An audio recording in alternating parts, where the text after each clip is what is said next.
Marwadi university మంచి భవిష్యత్తు కోసం తెలుగు విద్యార్థులు ఇష్టపడే యూనివర్సిటీ. కాల్ 9059052378 9059052379.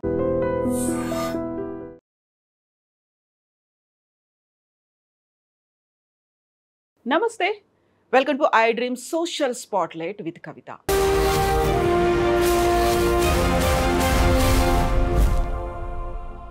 గతంలో భార్యాబాధిత సంఘాలు 498A మిస్యూజ్ అవుతోంది అన్నప్పుడు ఒక రకమైనటువంటి భావన, చిన్నచూపు సమాజంలో కనిపించేది. ఇప్పుడు మెన్స్ కమిషన్ కావాలి, షీ టీమ్స్ లాగే హీ టీమ్స్ కూడా ఉండాలి అనేటువంటి డిమాండ్ విపరీతంగా రోజు రోజుకు పెరిగిపోతుంది. అందుకు తగ్గట్టుగా గళాలు కూడా వినిపిస్తున్నాయి. అయితే ఎందుకని ఇలాంటి పరిస్థితి ఏర్పడింది? సమాజం ఏం ఆలోచిస్తుంది? మనతో పాటుగా ఉన్నారు men's rights activist RJ Shekhar Basha. Shekhar గారు నమస్కారం అండి. సో ఇంతకు ముందు అయితే యూజువల్గా ఉండే ఒక ఫీల్ సమాజంలో, పురుషులు అనగానే వాళ్ళకి చాలా పవర్ ఉంటుంది, మాస్కులినిటీ ఉంటుంది, వాళ్ళని బాధితులుగా ఎవరైనా చేస్తారు అంటే ఉమెనే బాధితులు అవుతారు.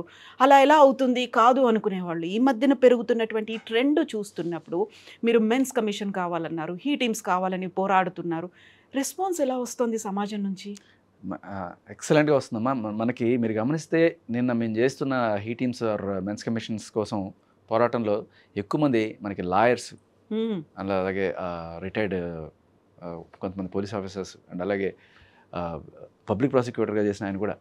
సో ఇలా చాలామంది రావడం జరిగింది, అంటే ఎక్స్గా ఇంతకుముందు చేసిన వాళ్ళు. సో వాళ్ళు చూస్తున్నారు ఆన్ ఫీల్డ్ ఎలా ఉంది పరిస్థితి అని చెప్పి. అంతేందుకు మా సుప్రీంకోర్టు రీసెంట్గా 498A మిస్యూజ్ అవుతుందని నాట్ టు అరెస్ట్ అనేది కూడా జారీ చేయడం జరిగింది. సో ఎన్ని మిస్యూజెస్ అవుతున్నాయి అనే స్టాటిస్టిక్స్ తీస్తే 100కి 99 కేసులు మిస్యూజ్ అవుతున్నాయి. సో అంటే దీన్ని ఒక వెపనైజ్ చేసి వాడుతున్నారు అనేది క్లియర్ కట్గా అర్థమైపోయింది. కానీ తీయడం అనేది కోర్టు చేతిలోనో లేకపోతే పోలీసుల చేతిలోనో లేదు. వీళ్ళు నిమిత్త మాత్రులు, చట్టం ఏం చెప్తే వీళ్ళు అవి చేయాలి. గ్రౌండ్ లెవెల్ రియాలిటీ మనకు తెలియాలంటే ఒక పోలీస్ ఆఫీసర్ను, ఒక లాయర్ను మనం సంప్రదిస్తే ఖచ్చితంగా తెలుస్తుంది. At the same time these cases are big enough. ఎంత అంటే ఒక లాయర్ ఈ మధ్యకాలంలో చాలా కేసులు వీటినే డీల్ చేస్తున్నారు. సో వాళ్ళకు కూడా ఒక ఉపాధి అది. ఈ సెక్షన్ తీసేస్తే అది కూడా తగ్గే అవకాశం ఉంటుంది. బట్ ఏదైనా అన్యాయానికి అగెనిస్ట్గా పోరాడడం అనేది వాళ్ళు కూడా తెలుసుకొని వచ్చారు. అది చాలా హర్షించదగ్గ విషయం. ఎప్పుడో 30-40 ఏళ్ల క్రితం లేకపోతే ఒక 20 ఏళ్ల క్రితం ఉన్న మహిళలకి, ఇప్పుడున్న మహిళలకి, అలాగే అప్పుడున్న పురుషులకి, ఇప్పుడున్న పురుషులకి కాలం చాలా చేంజెస్ తీసుకొచ్చింది. అప్పట్లో ఈ చట్టం రూపొందించిన మెయిన్ ఉద్దేశం ఏంటంటే ఆవిడది భర్త మీద డిపెండ్ అయి ఉంటుంది, వాడు కొట్టినా తిట్టినా భరించాల్సిన పరిస్థితి, నిస్సహాయ స్థితిలో ఉంది ఆవిడ, ఏమి చేయలేదు పరిస్థితి, కొట్టినా తిట్టినా మళ్ళీ ఆయనే సపోర్ట్ చేయాల్సిన పరిస్థితి. ఇప్పుడు అలా కాకుండా hopelessly dependent on the husband and family. So అలాంటి టైంలో తిట్టినా కొట్టించుకోవాలి, ఏం చేసినా పడాలి అనే దుస్థితి నుంచి ఇవాళ తను సొంతగా తన కాళ్ళ మీద నిలబడగలిగి ఉద్యోగాలు చేస్తున్నారు, బిజినెస్లు చేస్తున్నారు. అట్ ద సేమ్ టైం ఆ గ్యాప్ ఇంకా ఉంది.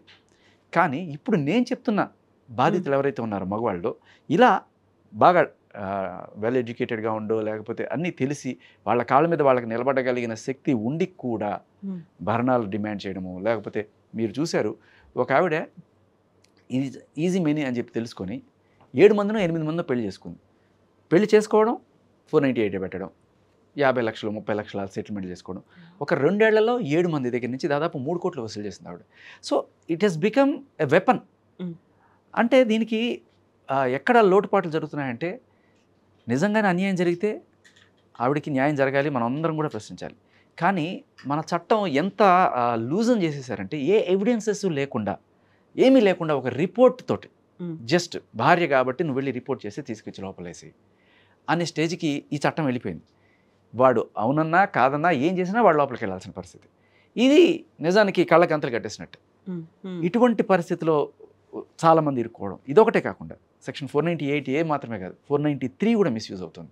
493 ఇంకా దారుణమైన విషయం. మీరు గమనిస్తే అమ్మాయి అబ్బాయి ప్రేమించుకున్న తర్వాత ఒకవేళ లివిన్లో ఉండి సంసారం కూడా చేస్తే కొన్నాళ్ళకి అబ్బాయికి ఏదో బోరు కొట్టిందనో లేకపోతే ఇంకోటో మా ఇంట్లో వద్దంటున్నారనో ఏదో ఒక రీజన్ చెప్పి విడిపోదాం అనుకునే స్టేజ్ కనుక అబ్బాయి కనుక చేస్తే అమ్మాయికి ఒక శక్తి ఇచ్చింది గవర్నమెంట్. ఏంటది?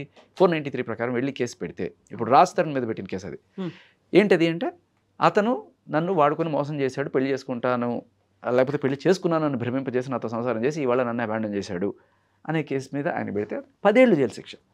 ఇదే కనుక అబ్బాయికి జరిగితే అమ్మాయి కూడా అన్ని ఆశలు చూపించి నీతో జీవితకాలం ఉంటాను నేను ప్రామిస్ చేసి అతనితో ఉండి సడన్గా ఒక రోజున ఆవిడకి ఏదో మంచి సంబంధం వచ్చిందో లేదా ఇంతకు మంచి అబ్బాయి దొరికాడో వెళ్ళిపోదాం అనుకుంటే వీడి దగ్గర ఆప్షనే లేదు, నో ఆప్షన్. సో ఇది వెరీ జెండర్ బయాస్డ్ లా.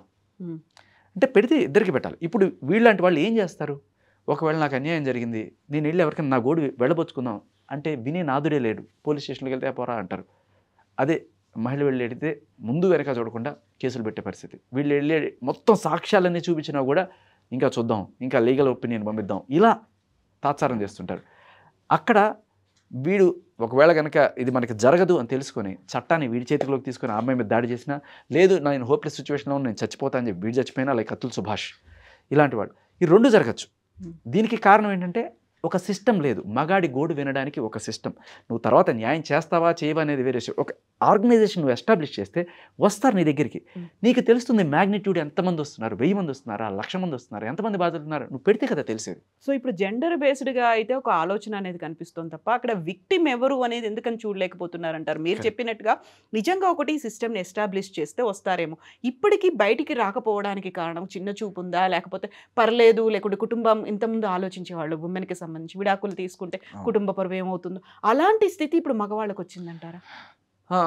ఇప్పుడు అలాంటి స్థితి బేసికల్లీ ఒకటే. కొంతమంది పరువుకి నా పెళ్ళ నన్ను కొడుతుందని చెప్పుకుంటే పరువు తక్కువ అని చెప్పి ఇంట్లోనే మౌనంగా భరించేవాళ్ళు, తిట్టిన భరించేవాళ్ళు.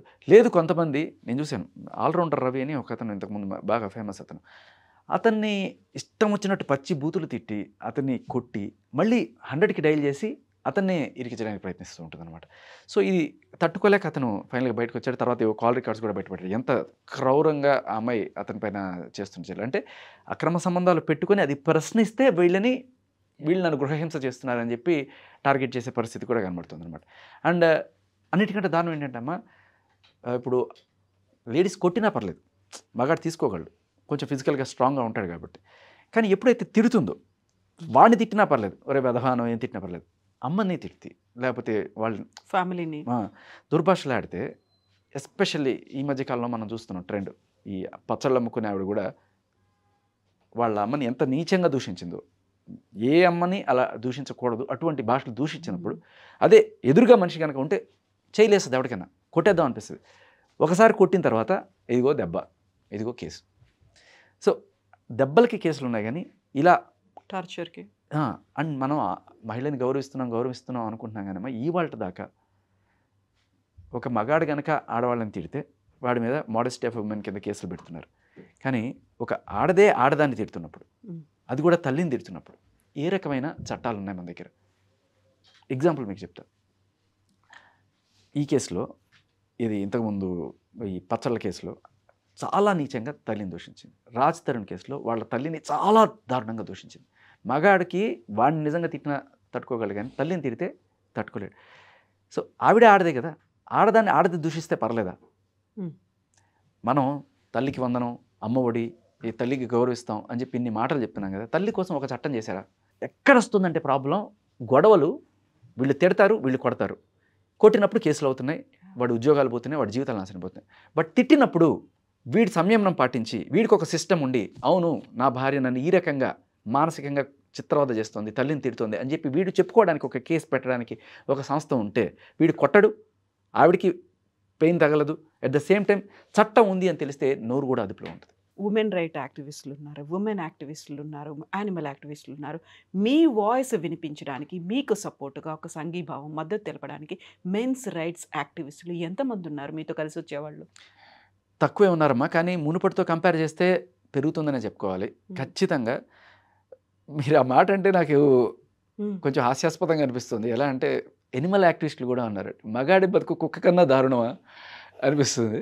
బట్ నిజమే, అది యాక్చువల్గా సొసైటీలో ఉన్న పరిస్థితి. ఇవాళ రేపట్లో అమ్మాయిలకి అన్యాయం జరగట్లేదు అన్నాను, అమ్మాయిలకి అన్యాయాలు చాలా జరుగుతున్నాయి. వాటికి సిస్టమ్ ఉంది, షీ టీమ్స్ ఉన్నాయి, అండ్ అలాగే మహిళా కమిషన్లు ఉన్నాయి, చట్టాలు ఉన్నాయి. సో ఒక జర్మనీ నుంచి వచ్చిన ఆవిడకే అత్యాచారం జరిగినా, లేకపోతే ఎవరో 7 మంది కలిసి ఒక ఆవిడని రేప్ చేసినా, వీళ్ళందరికీ చట్టాలు ఉన్నాయి. వాళ్ళని తీసుకెళ్తారు, అరెస్ట్ చేస్తారు, వాళ్ళకి శిక్షలు పడతాయి. బట్ ఇలా జరిగినప్పుడు పచ్చి బూతులు తిడుతూ లేకపోతే వాళ్ళ మీద దాడులు చేస్తూ రాజ్ తరుణ్ అయితే ఆ అవార్డులు తీసుకొని తన తల మీద పగలగొట్టి రక్తం వస్తున్నా కూడా నోరు మూసుకున్నాడు మనిషి. సో ఏంటంటే వీళ్ళకి ఏ సిస్టమ్ ఉంది? నేను అనేది బాధితులు అక్కడ ఉన్నారు, ఇక్కడ ఉన్నారు. ఇంకా బాధితుల సంఖ్య మగవాళ్ళు పెరుగుతుంది రోజు రోజుకి. దీనికి చట్టాలు ఊతమిస్తున్నాయి. మాకు ఏం కాదు, మేము ఏం తిట్టినా కేసులు పెట్టరు. మీరు చేస్తున్నటువంటి ఈ పోరాటం ఉంది, మెన్స్ కమిషన్ ఉండాలి, హీ టీమ్స్ అనేది ఉండాలి అనుకున్నప్పుడు వాయిస్ మీరు వెరీ రీసెంట్గా చేసినటువంటి ఒక ప్రొటెస్ట్లో చాలా తక్కువ మంది కనిపించారు అనేది ఒకటి ఉంది. అండ్ సోషల్ మీడియాలో అన్నా మీరు మాకు ముందే చెప్పుంటే మేము వచ్చేవాళ్ళం కదా, అక్కడ చూస్తే తక్కువ ఉన్నారు, మా వాయిస్ వినిపించేవాళ్ళము. సో ఇలాంటి డిఫరెంట్ వాయిస్లు అనేవి వినిపిస్తున్నప్పుడు ఏ సెక్టార్ నుంచి మీకు సపోర్ట్ వస్తుంది అని మీరు అనుకుంటున్నారు? అమ్మ, ఇవాళ రేపట్లో ఉద్యమాలు జరిగేది రోడ్డు మీద కాదు, సోషల్ మీడియాలోనే జరుగుతుంది. ట్రూ. సో మీరు హెచ్సియులో జరిగిన విషయమైనా సరే, అక్కడ జరిగింది ఎంతైనా అది ఇంత పెద్దగా మీడియాలో ఎప్పుడైతే చిత్రీకరించబడుతుందో ఆగుతున్నారు. అట్లీస్ట్ ఎందుకు అక్కడ జరిగిందని కాదు, మీడియాలో రచ్చ కనిపిస్తుంది అక్కడ. సో ఇది మేబీ 10 మంది వచ్చి ఉండొచ్చు. మాకు ఇంకోటి ఏంటంటే పర్మిషన్స్ సంబంధించి కూడా అక్కడ ఉంటుంది. పోలీస్ పర్మిషన్ తీసుకునేది కొంతసేపటికే అక్కడ. సో ఆ టైంలో రాగలిగిన వాళ్ళు. మీకు ఇంకొక గొప్ప విషయం చెప్తాను. మగాళ్ళకి పోరాడుతున్న వాళ్ళు మగాళ్ళేనా అని కూడా మీరు అనుకోవచ్చు. నాకు చాలామంది ఫోన్ చేసి మేము వస్తాం లేడీస్ అన్నారు. 3 గంటల తర్వాత వస్తాం అన్నప్పుడు వాళ్ళకి అయిపోయిందమ్మా, మనకి పర్మిషన్ లేదని చెప్పాం. సో మీకు తెలియని విషయం ఏంటంటే, ఇప్పుడు ఒక ఆవిడ తల్లిని తిట్టినప్పుడు ఒక తల్లి, ఒక చెల్లిని తిట్టినప్పుడు ఒక తల్లి, ఒక 498 పెట్టినప్పుడు ఒక తల్లి చెల్లి వీళ్ళందరూ కూడా బాధితులే. అంతెందుకమ్మా, భార్యలు కూడా బాధింపబడుతున్నారు. ఇప్పుడు జానీ మాస్టర్ లాంటి కేసులు తీసుకుంటున్నప్పుడు ఆయన మేబీ తప్పు చేశాడా లేదా అనేది వేరే విషయం. బాధింపబడింది ఎవరు అక్కడ? ఒక సంబంధం అక్రమమో సక్రమమో వాళ్ళది ఏదో జరిగింది. సరే, సుప్రీంకోర్టు కూడా అక్రమ సంబంధాలకు ఏ రకం ఏది లేదని చెప్పిన దేవంలో చెలరేగిపోతున్నారా, లేకపోతే సరే ఆయన మతం ఆయనకి సమ్మతిస్తుందని చెప్పి ఇంకో పెళ్లి కూడా చేసుకుని, బట్ ఇక్కడ వాళ్ళ వైఫ్ కదా. సో ఈవిడికి జరిగే న్యాయం ఏది? ఇట్లా ఒక ఆవిడ వచ్చి నా భర్తను కొంగును కట్టేసుకొని పోతుంది, నా భర్తను నాకు ఇప్పించండి, నా భర్తకు అన్యాయం జరుగుతుంది, లేకపోతే భర్త కోసం నేను నిలబడాలనుకుంటున్నాను అనే ఆడవాళ్ళు ఉన్నారు, తమ్ముడు కోసం నిలబడాలనుకునే ఆడవాళ్ళు ఉన్నారు, ఇలా కొడుకు కోసం నిలబడాలనుకున్నారు. ఒక్క వైఫ్కి అగనెస్ట్గా ఇంతమంది ఉన్నారు. WPS అంటే చాలామంది ఉమెన్ పోలీస్ స్టేషన్ అనుకుంటారమ్మా, అది ఉమెన్ పోలీస్ స్టేషన్ కాదట, వైఫ్ పోలీస్ స్టేషన్. మీరు గమనించండి, కేసెస్ అన్నీ కూడా వైఫే రిజిస్టర్ చేస్తుంది. ఒక తల్లి వెళ్ళి నాకు ఇలా నన్ను పచ్చి బూతులు తిట్టిందండి ఈవిడే అని చెప్పి ఏ ఉమెన్ పోలీస్ స్టేషన్లో కేసు పెట్టగలరు చెప్పండి? సో శేఖర్ గారు, ఇప్పుడు ఈ ఉద్యమాలు జరుగుతున్నాయన్నీ కూడా హైదరాబాద్లో మన ఇందిరా పార్క్ దగ్గర జరిగింది, లేకపోతే ఏదో సోషల్ మీడియాలో వేదికగా అవుతున్నాయి, గల్లీ స్థాయిలో అవుతున్నాయి అనుకున్నప్పుడు దేశవ్యాప్తంగా రావాల్సినటువంటి ఒక ఉద్యమం అనేది నిజంగా ఆ రూపు సంతరించుకుందా? What about other states? అక్కడ ఉన్నటువంటి వాయిస్ ఎలా ఉంది అసలు? అమ్మ, ఇది గల్లీ నుంచి ఢిల్లీకి వెళ్ళబోతుంది అతి త్వరలోనే. ఇది నిజం, పచ్చి నిజం. ఈ ఏప్రిల్ 19వ తేదీన దేశవ్యాప్తంగా ఉన్న ఈ యాక్టివిస్టులు అందరూ కూడా అక్కడికి వెళ్ళి ధర్నా చేయబోతున్నారు. సో ఇది నిజంగా చెప్పాలంటే అతుల్ సుభాష్ రగిల్చిన ఒక స్ఫూర్తి. పాపం అతను చనిపోయి కూడా నా ఒక్కడిదే కాదు, ఇలాంటి ఎంతోమంది చచ్చిపోతున్నారు. మీరు 2022 స్టాటిస్టిక్స్ మనకి అందుబాటులో ఉంది. దాదాపు 171,000 మంది మగవాళ్ళు సూసైడ్ చేసుకొని చచ్చిపోయారు. అందులో 80,000 మంది మ్యారీడ్ మెన్. అందులో మీకు ఎలా ఉంటాయంటే అమ్మా, బతకగలిగిన ధైర్యం ఇవన్నీ కూడా ఈజీగానే వస్తాయి. కానీ ఒక్క కేసు అలా పడగానే వీడికి ఏమవుతుందంటే, అమ్మో నా మీద కేసు పడింది, ఇప్పుడు నా ఉద్యోగం పోతుంది, నా పరువు పోతుంది, నా జీవితం ఏమైపోతుందని చెప్పి. రీసెంట్గా మన సికింద్రాబాద్లో ఒక అతను వాళ్ళ తల్లిదండ్రులతో సహా వాళ్ళ పెళ్ళం కేసు పెట్టిందని చెప్పి 498 పెట్టింది. ఇంకా నన్ను అరెస్ట్ చేసేస్తారని తెలుసుకుని పారిపోయి వచ్చాడు ఇక్కడికి. పారిపోయి వచ్చి అక్కడ హాస్పిటల్ లాడ్జ్లో 3 రోజులు ఉన్నాడు. 3వ రోజు ముగ్గురు ఏదో ఎండనో ఏదో తాగేశారు. ఇంకా గాంధీ హాస్పిటల్ తీసుకుపోయారు. సో అంటే ధైర్యం చచ్చిపోతుంది, ఒక టార్చర్ అనేది స్టార్ట్ అవుతుంది. ఈ లీగల్ సిస్టంలో ఇంకా నా జీవితం అంతా కోర్టులు వీటి చుట్టూ తిరుగుతున్న ఇదంతా బతుకు, ఇలాంటి బతుకు వద్దు అని చెప్పి చచ్చిపోయే వాళ్ళే చాలామంది ఉన్నారు. జస్ట్ ఒక కేసు. ఇప్పుడు మగాడు పెట్టే ఇది ఏంటంటే, ఒకవేళ పెళ్ళాన్ని కొట్టుంటాడో తిట్టుంటాడో, లేకపోతే ఇప్పుడు ఆవిడ ఏదైనా సరే నోరు జారి వాళ్ళ అమ్మని తిట్టుంటుంది, వీడి చేయి చేసుకొని ఒకటి కొట్టుంటాడు. ఇటువంటి ఏదైనా జరుగుంటే మేబీ ఆ కొట్టిన గాయం వారానికి మానిపోవచ్చేమో, ఈ తిట్టిన దెబ్బ కూడా వీడు కాసేపు మర్చిపోవచ్చేమో. బట్ తర్వాత కేసు పెడితే మాత్రం వాడి జీవితం అంతా రూయిన్ అయిపోతుంది కదా. చాలా కేసులు మన లుకౌట్ నోటీసులు పెట్టి వాళ్ళు బయటకు పోకుండా, వాళ్ళకి పాస్పోర్ట్లు వీసాలు ఏమీ రాకుండా సాఫ్ట్వేర్ ఎంప్లాయీస్ చాలామంది ఎక్కడికి పోలేరు, చచ్చినట్టు వాడి కెరీర్ అంతా ఇక్కడ నాశనం అయిపోతుంది. సో ఇలా చాలా వరకు జస్ట్ అలా ఒక కేసు అంత ఈజీగా మంచినీళ్ళు తాగినట్టు పెట్టేయగలుగుతున్నారు, ఏ ఆధారాలు లేకుండా. అది మరీ దారుణమైన విషయం. సో సూసైడ్లు పెరిగిపోతున్నాయి. సూసైడ్లే కదమ్మా, మీరు గమనిస్తే చాలాసార్లు మనం పేపర్లో చదివినప్పుడు ప్రేమించుకున్న ఇద్దరు, ఆ అమ్మాయి సడన్గా ఏదో ఇది వచ్చి వాడి నుంచి విడిపోదాం అనుకునే టైంలో వీడి వెళ్ళి ఆ అమ్మాయి ముఖం మీద యాసిడ్ పోయడము, లేకపోతే ఆ అమ్మాయిని అడ్డగించడము, హింసించడం, ఇట్లాంటివి ఏవో చేశాడని చెప్పి మనకు వస్తుంటాయి. మనం ఇవంతా కూడా ఒక కోణంలో మాత్రమే చూస్తుంటాం. ఖచ్చితంగా వాడి చేష్టను సపోర్ట్ చేయండి, ఏది వాడు చేసింది తప్పే. కానీ వాడికి కూడా అమ్మాయి వదిలేసి వెళ్ళిపోయినప్పుడు చెప్పుకోవడానికి ఒక సిస్టమ్ ఉంటే వాడు అక్కడికే వెళ్తాడు కదా, ఆ అమ్మాయి మీద దాడి చేయకుండా. అదర్ సైడ్ అనేది ఉంది. ఈ కోణంలో ఎందుకు మనం అదేంటంటే, మీరు నిజంగానే అమ్మాయిల గురించి అంత కన్సర్న్ అయితే వాళ్ళనే ప్రొటెక్ట్ చేయండి అనుకుంటే, కనీసం చాలాసార్లు ఇవాళ రేపట్లో మగాళ్ళే కాదు ఆడవాళ్ళు కూడా ప్రేమించుకున్న కొన్నాళ్ళు బాగానే ఉంటుంది, తర్వాత ఏదో రకంగా ఎందుకు నచ్చదు, దానికి రీజన్స్ అనవసరం. ఏ రీజన్ అయినా కానీ, ఆవిడకి డబ్బాసో లేకపోతే ఇంకోటి నచ్చాడో, అలాగే వీడికి నచ్చి ఏదో సరే ఒకనొక పర్టికులర్ టైంలో ఒకళ్ళు బ్రేకప్ అనుకున్నప్పుడు ఇంకొకళ్ళు బాధింపబడతారు, వాళ్ళు హార్ట్ బ్రేక్ అవుతుంది. అయినప్పుడు వాళ్ళని కొట్టేయడమో చంపేయడమో, ఇది మగాళ్ళు చేసే పని అయితే ఆడవాళ్ళు వీడి మీద కేసులు పెట్టి సాధించడము, ఇటువంటి ఏదో డబ్బులు సెటిల్ చేసుకోవడము, ఇటువంటివి జరుగుతున్నాయి. ఈ బ్రేకప్ అనేది మనం వాళ్ళకి ఒక దాన్ని ఏమంటారు పరిపక్వత లేకుండా చేసే పనులు, ఆర్ఎల్స్ ఏదైనా ఆశించి చేసే పనులు, లేదు నాకు ఇలా అయింది కాబట్టి వీడి జీవితకాలం టార్చర్ చేస్తారు, పనిష్మెంట్ ఇవ్వాలి అనే ఒక ఇది. అంతేగాని ఎవడు బతుకు వాళ్ళు బతుకుదాం, వద్దనుకున్నాం కదా అయిపోయింది, ఆవిడ బతకని, నీ బతుకు నువ్వు బతుకు కాదు. వీడు పోతే అట 493 పెట్టచ్చట, ఆవిడ పోతే వీడు మూసుకొని ఉండాలట. మరి ఇప్పుడు ఏం చేస్తున్నాడు, పోయి కొట్టడాలు తిట్టడాలు లేకపోతే యాసిడ్లు పోయేటట్టు నువ్వు చేస్తున్నాడు. వీడికి కూడా ఒక సిస్టమ్ కల్పించండి, సింపుల్. వాడు వెళ్తాడు అక్కడికి, జరిగితే జరుగుతుంది. ఇప్పుడు 493 పెట్టిన చోట ప్రతి చోట ఆవిడ కేసెస్ ఏం సక్సెస్ అవ్వట్లేదు, 99% వీగిపోతున్నాయి.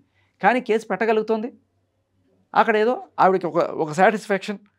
అలాగే వీడు కూడా వెళ్ళి చెప్పుకుంటే ఈ హింస అనేది ఉండదు, లేకపోతే ఇద్దరు ఆత్మహత్య లేకపోతే అమ్మాయిని చంపడం పడవడం ఉండవు కదా. అవును. ఇప్పుడు స్పీకప్ మ్యాన్ అనేది ఒక హ్యాష్ ట్యాగ్ అయితే సోషల్ మీడియాలో కనిపిస్తోంది. ఇప్పుడు మీరు చెప్పినట్టుగా ఏప్రిల్ 19th కూడా అది కాబోతోంది. But we stand for men అనేటువంటి ఆ కాన్సెప్ట్తో ఎంతమంది ఎన్ని రంగాల్లోంచి దేశవ్యాప్తంగా బయటకు వస్తున్నారండి? మీకు మెన్స్ రైట్స్ యాక్టివిస్టులుగా ఎస్ మేమున్నామని చెప్పుకునే వాళ్ళు ఎంతమంది ఉన్నారు?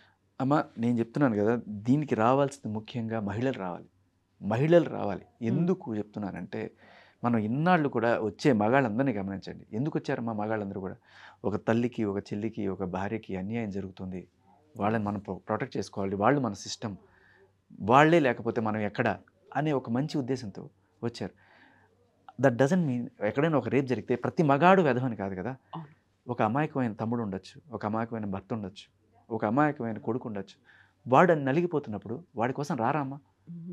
మీ తల్లి మనసు ఏమైంది, తమ్ముడు మనసు ఏమైంది? ఒక అక్కగా, ఒక తల్లిగా కథలు రండి, దీన్ని సపోర్ట్ చేయండి ఈ కాజ్ కోసం. నేను చెప్తున్నాను కదమ్మా, నేను ఎప్పుడైతే దీనికోసం ఫైట్ చేయడం మొదలుపెట్టానో, నాకు లండన్లో, అమెరికాలో ఉన్న వాళ్ళు కూడా ఫోన్ చేసి మాట్లాడుతున్నాను నాతో. మా తమ్ముడికి ఇలాగే జరిగిందండి, బలవంతంగా ఆస్తి అంతా రాయిపించుకుందండి, వాడు పాపం దేవుడాన్ని ఎక్కడో బతుకుతున్నాడండి, అది వేరే అక్రమ సంబంధం పెట్టుకుని వాడితో హ్యాపీగా ఉంటుందండి. ఇలా వందల మంది అమ్మాయిలు ఎంతోమంది ఉన్నారు. వాళ్ళ ఫ్యామిలీలో అంటే మగాడు ఎట్లా అయితే ఒక తల్లికి లేకపోతే ఒక చెల్లికి అన్యాయం జరిగిందని ఫీల్ అవుతున్నారు, అలాగే వాళ్ళ తమ్ముడికి అన్నయ్యకి అన్యాయం జరిగిందని కొన్ని ఫీల్ అయ్యే మహిళలు చాలామంది వాళ్ళ నాకు ఫోన్లో సపోర్ట్గా నాకు ఉన్నారు. సో వీళ్ళందరూ కూడా ఆలోచించాలి. ఇప్పుడు మహిళ అంటే వైఫ్ మాత్రమే కాదు, మహిళ అంటే తల్లి, ముఖ్యంగా తల్లికి జరిగే అన్యాయానికి మీరు ఒక్క సెక్షన్ తీసుకురండి.